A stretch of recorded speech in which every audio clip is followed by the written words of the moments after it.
What are costs of sales? Cost of sales, often questioned, misunderstood. Cost of sales, let me break it down into two components.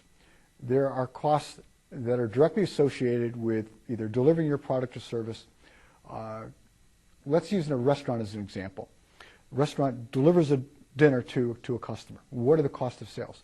Well, it's the ingredients that goes into the food. It's the plate. It's the silverware. It's the chef's time required to prepare the dish. It's the wait staff's time to deliver the dish to your table. So all of those things are the direct costs associated with preparing the dinner and delivering the dinner to your table.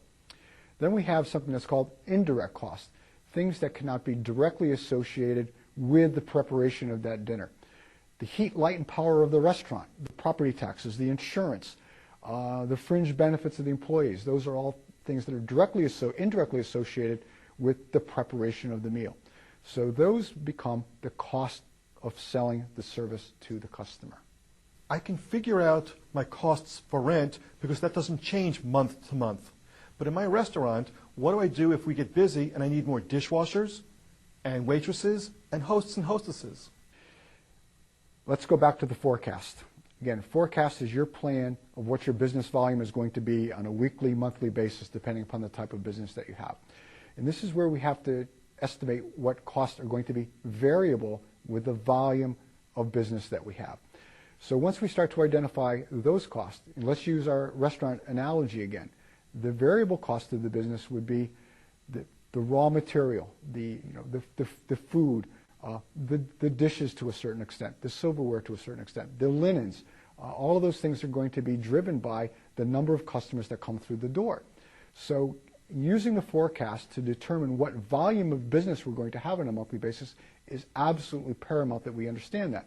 That way we can then estimate what our variable costs are going to be, and then we have a much better handle on the cost of our business. So is it advisable to lower the cost of sales to the absolute rock bottom? Not necessarily. I would not advise anyone to be so singularly focused that all we want to do is to reduce cost of sales. Again, we don't want to suboptimize quality for cost. We don't want to confuse those two elements.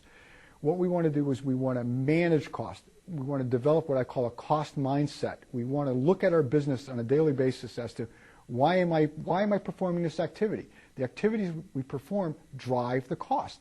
So we want to think about cost in terms of what we do, how we can do it better, how we can do it more efficiently, not how we can do it more cheaply.